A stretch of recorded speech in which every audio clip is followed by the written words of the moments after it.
12 तारीख को उनको जेल भेज दिया जाता है, ये बताते हुए, आप उस दिन का जो ऑर्डर है मजिस्ट्रेट का आप वो पढ़ेंगे, तो जेल भेजने के पीछे आकृति का जेल इसलिए उसको की जाती है क्योंकि पुलिस बताती है इनकी कोई श्योरिटी मौजूद नहीं थी, इनकी श्योरिटी लेने वाला कोई नहीं था, इसलिए हम इनको जेल भेज रहे हैं।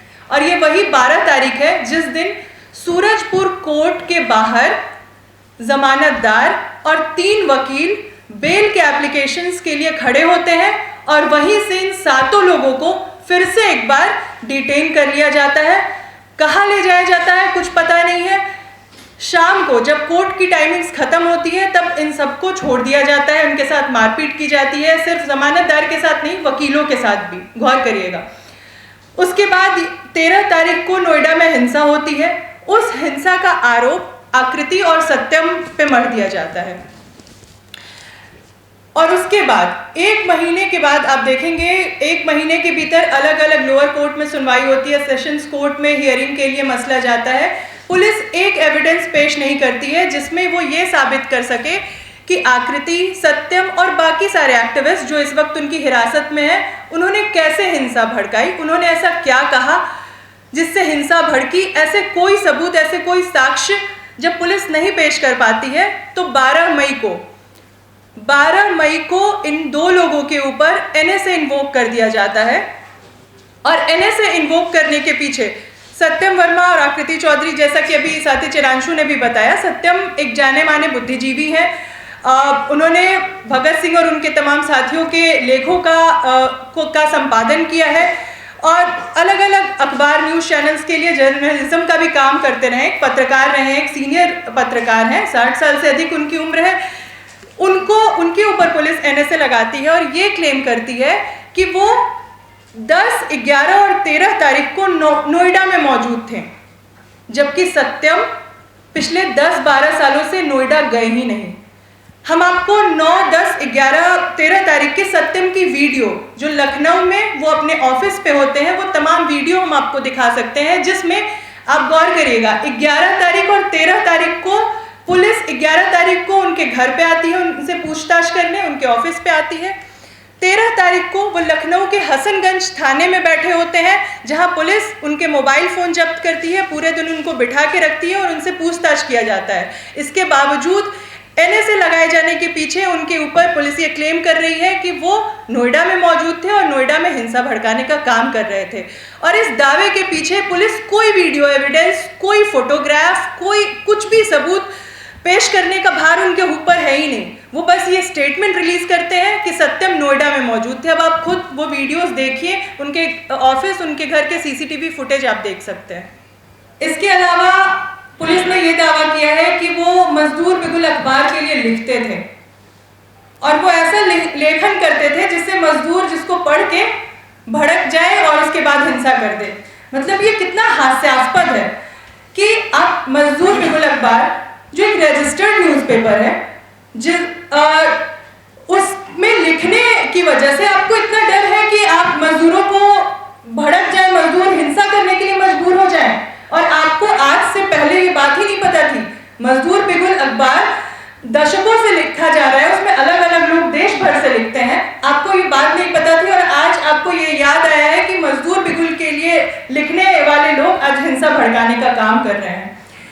दूसरी बात, पुलिस पूरे अपने जांच पड़ताल में, पूरे अपनी छानबीन में ये बता रही है हमने लोगों के कॉल डिटेल्स, लोगों के लोकेशन एक्सेस किए और सब नोएडा में पाए गए। आकृति के मसले में जो कि गई थी नोएडा 11 तारीख को, पुलिस ने बताया कि उनका लोकेशन नोएडा का है, लेकिन सत्यम के केस में पुलिस ने अब तक उनके लोकेशन डिटेल्स शेयर ही नहीं किए। वो नहीं बता रही है सत्यम के लोकेशंस कहाँ की हैं इन पूरे दौरान की, लेकिन वो ये दावे कर रही है कि सत्यम नोएडा में मौजूद थे।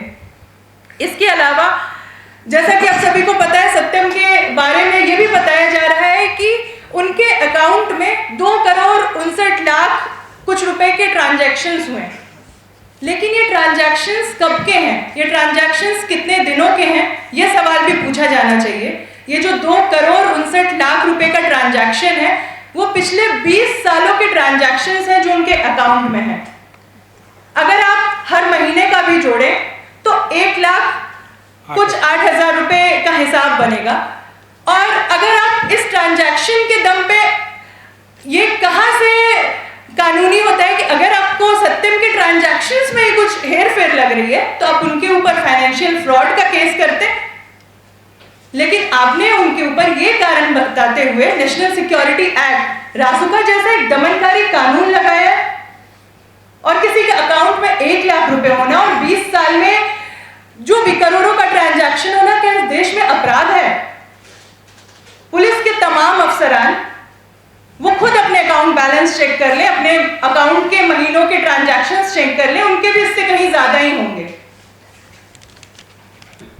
इसके अलावा हम बता दें, जैसे जिस दिन पुलिस व्हाट्सएप ग्रुप, एक और बड़ा पुलिस के पास क्लेम है कि व्हाट्सएप ग्रुप में हिंसा की प्लानिंग हो रही थी, उनमें नोएडा में जो अनरेस्ट हुआ उसकी प्लानिंग हो रही थी। उन्होंने तमाम व्हाट्सएप ग्रुप के हवाले दिए हैं, लेकिन सत्यम किन व्हाट्सएप ग्रुप्स में मौजूद थे पुलिस ने अभी तक ये नहीं बताया है।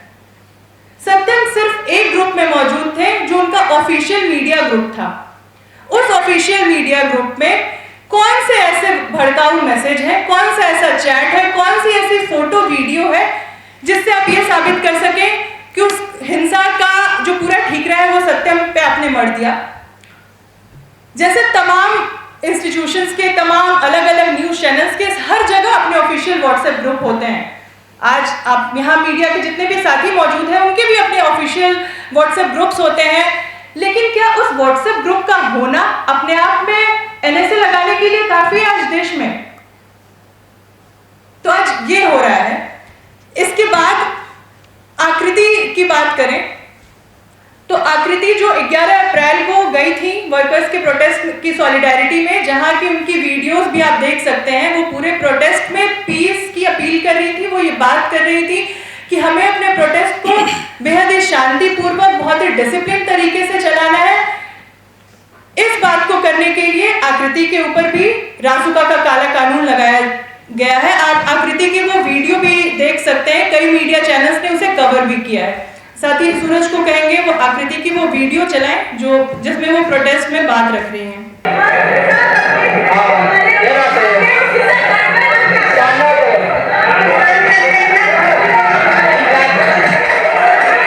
आकृति तो 11 तारीख की शाम से ही, 11 अप्रैल की शाम 7 बजे से ही पुलिस की हिरासत में है। फिर वो 13 तारीख को होने वाली हिंसा कैसे भड़का सकती हैं? इसके अलावा जब पुलिस के पास और कोई साक्ष्य और कोई सबूत नहीं थे तो उन्होंने कोर्ट में ये बताया कि आकृति अलग अलग व्हाट्सएप ग्रुप की मेंबर है। वो व्हाट्सएप ग्रुप कौन से हैं? वो व्हाट्सएप ग्रुप कोई नोएडा के वर्कर्स के व्हाट्सएप ग्रुप नहीं है। आकृति किसी ऐसे व्हाट्सएप ग्रुप में नहीं है जो नोएडा और नोएडा के वर्कर्स का व्हाट्सएप ग्रुप हो। आकृति अलग अलग आर्टिस्ट के व्हाट्सएप ग्रुप में है, स्टूडेंट्स के व्हाट्सएप ग्रुप में है, वो कुछ इंटेलेक्चुअल्स के व्हाट्सएप ग्रुप में है। लेकिन आप इसको बिना बता के उनके ऊपर एनएसए लगा रहे हैं, ये कितना हास्यास्पद है और मतलब शर्मनाक है इस देश में, मतलब लोगों के लिए, कि आज स्टूडेंट्स का उनके व्हाट्सएप ग्रुप में होना, पुलिस इसके लिए उनके ऊपर बिना एविडेंस के उनको जब तक चाहे जेल में रख सकती है।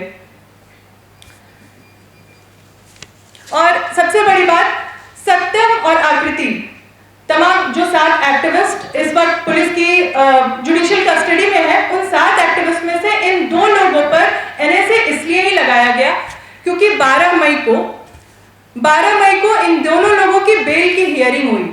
सुबह जिस बेल की हियरिंग में पुलिस ने कोई भी एविडेंस पेश नहीं किया, इसके बाद मजिस्ट्रेट को यह कहना पड़ा कि आप इनके खिलाफ कोई एविडेंस दिखाओ।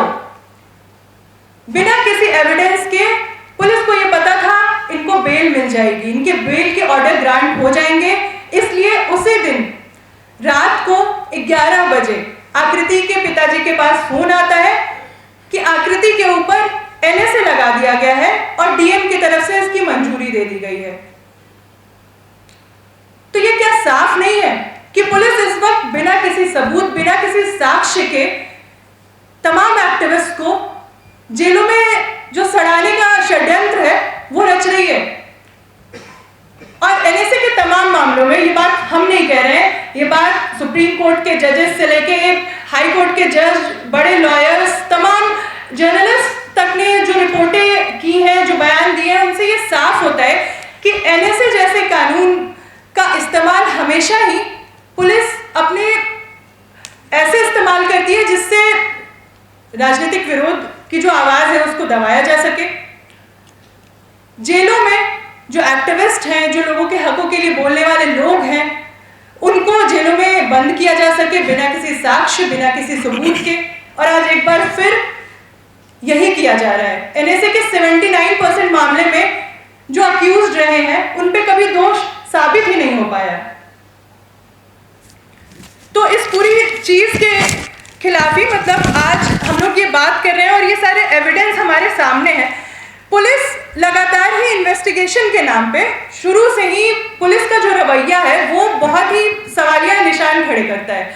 जैसे पहले दिन से ही, चाहे वो 11 अप्रैल का एब्डक्शन हो, उसके बाद अलग अलग जगहों पे जाके बिना किसी सर्च मेमो के, बिना किसी अरेस्ट वारंट के लोगों के घर पे सर्च करना हो, उनको वहां उनके घरों से उठा लेना हो, इन तमाम प्रक्रिया में पुलिस ने कहीं भी कोई कानूनी विधि का पालन नहीं किया है।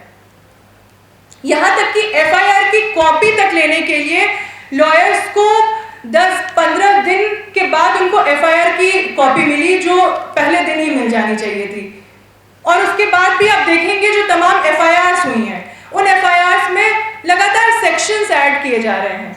आकृति, मनीषा और सृष्टि, इन तीनों लोगों को 12 अप्रैल को इनको बेल ग्रांट हो गई थी, लेकिन जैसे ही बेल ग्रांट हुई उसके बाद पुलिस ने उन पे नए सेक्शंस ऐड कर दिए और बताया कि क्योंकि अब इन पे नए सेक्शंस ऐड हुए हैं इसलिए इनकी बेल अब खारिज होती है और इनको वापस जुडिशियल कस्टडी में भेजना होगा। और सिर्फ इतना ही नहीं, इन तमाम एक्टिविस्ट की पुलिस कस्टडी लेकर पुलिस ने इन्वेस्टिगेशन के नाम पे एविडेंस को फैब्रिकेट करने का काम किया है। चाहे वो आदित्य हो, रिपेश हो, सृष्टि, आकृति, मनीषा, इन तमाम लोगों को पुलिस कस्टडी के दौरान रात के 12 बजे 1 बजे अननोन जगहों पे ले जाया जाता है, जंगलों में झाड़ियों पे ले जाया जाता है और इनसे ये बोला जाता है कि आप डंडे उठाओ, आप केरोसिन का बॉटल उठाओ और आप चलो, हम आपकी वीडियो बनाएंगे। जब रुपेश इस बात से इनकार करते हैं तब उनके साथ बुरी तरह मारपीट की जाती है। कस्टडी में उनके साथ जिस तरह का बर्ताव किया जाता है वो बहुत ही भयंकर है। मतलब आप अभी सुप्रीम कोर्ट ने उसकी कल हियरिंग थी, जिसके बाद सुप्रीम कोर्ट ने इस चीज को माना और उन्होंने ये जजमेंट दिया कि इन लोगों को पुलिस कस्टडी ना ग्रांट की जाए और ये आगे जुडिशियल कस्टडी में इनसे जो भी पूछताछ होनी है वो पूछताछ हो। तो आप समझ सकते हैं जब इनके पास कोई साक्ष्य नहीं है तो ये साक्ष्य बनाने के लिए, साक्ष्य बिठाने के लिए हर कोशिश कर रहे हैं, तमाम तरीके की चालें चल रहे हैं।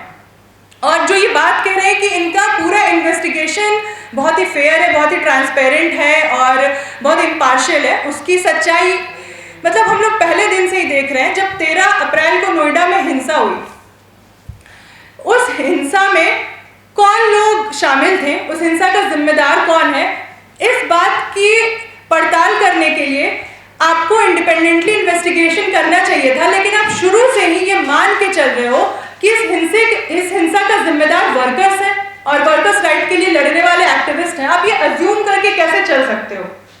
आपका काम है फेयर इन्वेस्टिगेशन करना। लेकिन और इससे भी पहले पुलिस का काम ये था कि वो पूरे प्रोटेस्ट को रेगुलेट करती कायदे से। तो 10 साल से जो नोएडा के वर्कर्स का इंक्रीमेंट नहीं हुआ था, उसके लिए पुलिस को एक रेगुलेटर का काम करना चाहिए था और मालिकों पे ये दबाव बनाना चाहिए था कि इनके भाई वेजेस में इंक्रीमेंट हो। आज 10,000 11,000 में कोई गुजारा नहीं होता है।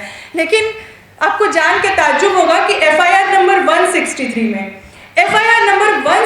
में पुलिस ने ये तक लिखा है कि वर्कर्स की जो डिमांड है वो अनकॉन्स्टिट्यूशनल और अनजस्टिफाइड है।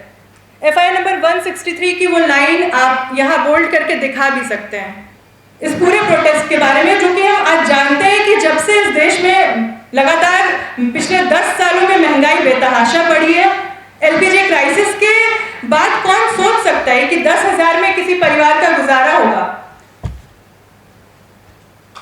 लेकिन आज इस बात को करने के लिए कायदे से तो देखिए सरकार इतनी मजदूरों की हितैषी थी तो उनको खुद ब खुद बढ़ा देना चाहिए था मजदूरों का वेतन, लेकिन पिछले 10 सालों में वो नहीं बढ़ाया गया। और जब सड़कों कर दी जाती है। 13,500 रुपये बढ़ाने के बाद वो ये दिखाते हैं कि उन्होंने काफी मजदूरों के हक में काम किया है, जो कि आज भी हम जान रहे हैं कि जो बढ़ोतरी हुई भी है वो एकदम इनसफिशिएंट है, वो भी नाकाफी है। लेकिन सिर्फ इतना ही नहीं, इसके बाद पुलिस के पूरे रोल को जब क्वेश्चन किया जाता है इस इन्वेस्टिगेशन के दौरान, एक जुडिशियल मजिस्ट्रेट लेवल की एक कमेटी भी बनाई जाती है। उस मजिस्ट्रेट लेवल की कमेटी पहले ये अनाउंस करती है कि उनको कोई भी आकर हफ्ते भर के भीतर एविडेंस दे सकता है इस वायलेंस से रिलेटेड। कोई भी इंसान उनको साक्ष्य दे सकता है, वो साक्ष्य लेने के लिए तैयार है। साक्ष्य देने वाले की पहचान गुप्त रखी जाएगी। वो किसी भी तरह का साक्ष्य, चाहे वो वीडियो, ऑडियो, रिटन एविडेंस, कुछ भी आके दे सकता है। लेकिन आपको जान के हैरत होगी कि जब साक्ष्य लेकर लोग मजिस्ट्रेट के ऑफिस पहुंचते हैं तो वहां सीधे तौर पे उनसे कहा जाता है कि हम ये एक्सेप्ट नहीं कर सकते, हम ये साक्ष्य नहीं ले सकते, और कोई भी एविडेंस, किसी भी एविडेंस की रिसीविंग उनको नहीं दी जाती है। जिस व्हाट्सएप ग्रुप के बारे में पुलिस ये क्लेम करती है, एक व्हाट्सएप ग्रुप था रिचा ग्लोबल नोएडा, जिस व्हाट्सएप ग्रुप में आदित्य और रुपेश थे। और आप सब लोगों को पता भी होगा कि रुपेश ने उस व्हाट्सएप ग्रुप में कभी कोई मैसेज ही नहीं किया। आदित्य ने जो मैसेजेस उस ग्रुप में किए थे उस सिर्फ शांति की अपील की मैसेज है, और अपने प्रोटेस्ट को आगे बहुत ही सही तरीके से चलाना है, बहुत ही डिसिप्लिन तरीके से चलाना है, क्योंकि हम एक वाजिब लड़ाई लड़ रहे हैं, ये बात की थी। उस व्हाट्सएप ग्रुप में पुलिस ने ये कहा कि उसमें कई भड़काऊ मैसेज हैं, कई ऐसे मैसेज हैं जिससे हिंसा भड़क सकती थी। उस व्हाट्सएप ग्रुप की पड़ताल करने पे हमें ये पता चला कि जो हिंसा की बात कर रहा है उस ग्रुप में, वो कोई और नहीं, वो पुलिस के लोग हैं। 2 हमें ऐसे नंबर मिले जिस नंबर से इस तरह के प्रोवोकेटिव मैसेजेस आए थे। एक ऑडियो मैसेज था, जिस ऑडियो मैसेज में ये कहा जा रहा था कि मोदी आ रहा है, रोड जाम कर दो। जिस नंबर से वो मैसेज आया था वो नंबर डीसीपी विजय गुप्ता के ड्राइवर अनिल का था। अब ये सवाल ये उठता है कि वर्कर्स के ग्रुप में डीसीपी के ड्राइवर क्या कर रहा था और उसको आखिर ऐसे मैसेज करने की जरूरत क्यों पड़ी।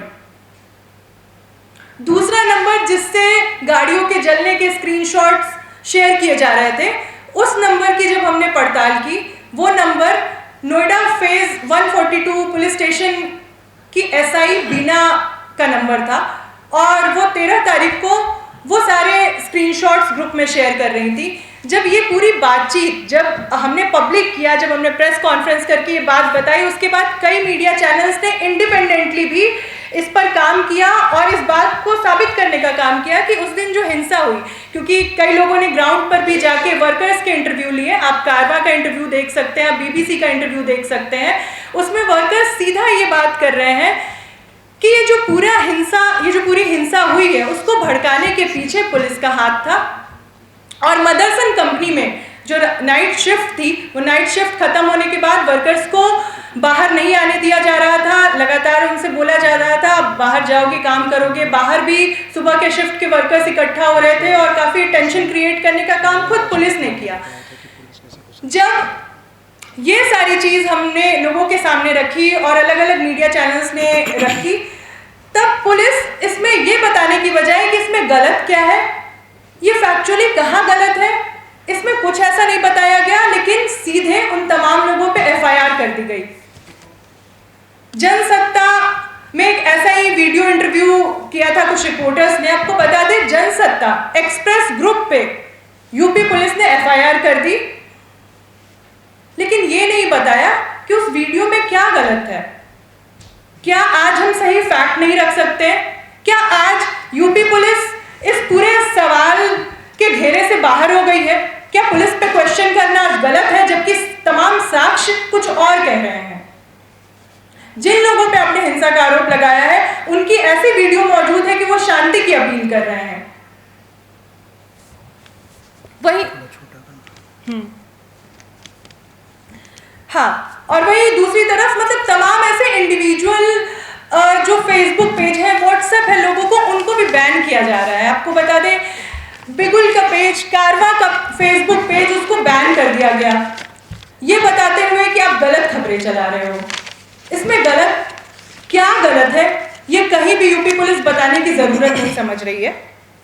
मेरा व्हाट्सएप ब्लॉक कर दिया गया और ऐसे कई और लोगों के नंबर्स ब्लॉक कर दिए गए। तो मतलब इस वक्त हम समझ सकते हैं कि पुलिस बिना कोई साक्ष्य, बिना किसी गवाह, बिना मतलब इनका इन्वेस्टिगेशन किस चीज पे आधारित है।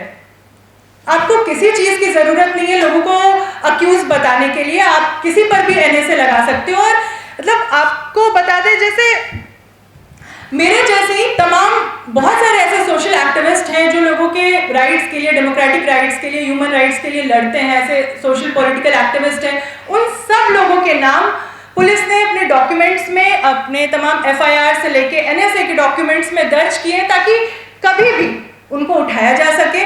पूरे इस जो वर्कर्स का मूवमेंट है, जो लेबर राइट्स के लिए होने वाला मूवमेंट है, उसको क्रिमिनलाइज किया जा सके। आगे से लोग ये क्वेश्चन ही ना कर सके कि भाई आज क्यों बढ़ती महंगाई के साथ हमारा वेतन नहीं बढ़ रहा है, हमारे पैसे नहीं बढ़ रहे हैं, हमारा डबल रेट के साथ ओवरटाइम का भुगतान क्यों नहीं हो रहा है, क्यों फैक्ट्री में कोई लेबर लॉ लागू नहीं हो रहा है। ये सारे सवाल ही ना उठ खड़े हों। इसीलिए ये सरकार ऐसे एग्जाम्पल सेट करना चाहती है और ये इनका पुराना पैटर्न रहा है, ये आज का पैटर्न नहीं है। अब बीजेपी गवर्नमेंट के तमाम इस तरह के प्रोटेस्ट को क्रिमिनलाइज करने का इनका पैटर्न है, चाहे वो सीएनआरसी हो, भीमा कोरेगांव हो, इन तमाम जगहों पे इन्होंने कभी पाकिस्तान से लिंक बता के, कभी अर्बन नक्सल बता के, कभी यहाँ तक कि ये कुछ भी बोल सकते हैं, ये बता सकते हैं कि आप लेफ्ट आइडियोलॉजी से थे, इसीलिए आपके ऊपर एनएसए लगा दिया गया, आपको तमाम एफआईआर्स में घसीटा जा रहा है। तो इस देश में आज आइडियोलॉजी, लेफ्ट आइडियोलॉजी का होना मतलब आप अपराध कर रहे हो, आप अपराधी हो। आप भगत सिंह की बात कर रहे हो तो आप अपराधी हो। तो ये आज जो हो रहा है, इसको अगर आज हम होने देते हैं तो कल को वो दिन दूर नहीं है जब आपको ये भी पता चलेगा कि हमारे ऊपर भी एनएसए लगाया गया, यूएपीए लगाया गया, हम भी जेलों के भीतर सड़ रहे हैं बिना किसी एविडेंस के, बिना किसी गवाह के। हम जो सच बोलने वाले लोग हैं, और तमाम देश भर में ये अलग अलग एक्टिविस्ट, अलग अलग जर्नलिस्ट इस पूरी चीज को झेल भी रहे हैं। नोएडा के इस पूरे प्रोटेस्ट में जिन वर्कर्स को बंद किया गया, उन वर्कर्स को किस बिना पे उठाया गया उनको नहीं पता। 16 साल के बच्चों को, 2 ऐसे लोग हैं जो 16 साल के छोटे बच्चे हैं, वो भी जेल में सड़ रहे हैं इस वक्त। उनके ऊपर क्या आरोप है पुलिस अब तक नहीं बता पा रही है। तो इस पूरी चीज को लेकर मतलब आज हम चाहते हैं कि इस पूरे मसले की सही से जांच होनी चाहिए। हमें यूपी पुलिस की जांच पे तो रत्ती भर भी भरोसा नहीं है, क्योंकि आप देख ही रहे हैं कि जो जो सवाल हमारे सामने आ रहे हैं, चाहे वो एनएसए लगाए जाना हो और उससे पहले भी जो तमाम कार्रवाइयां यूपी पुलिस द्वारा हुई है, वो कहीं से भी फेयर, कहीं से भी ट्रांसपेरेंट नहीं है।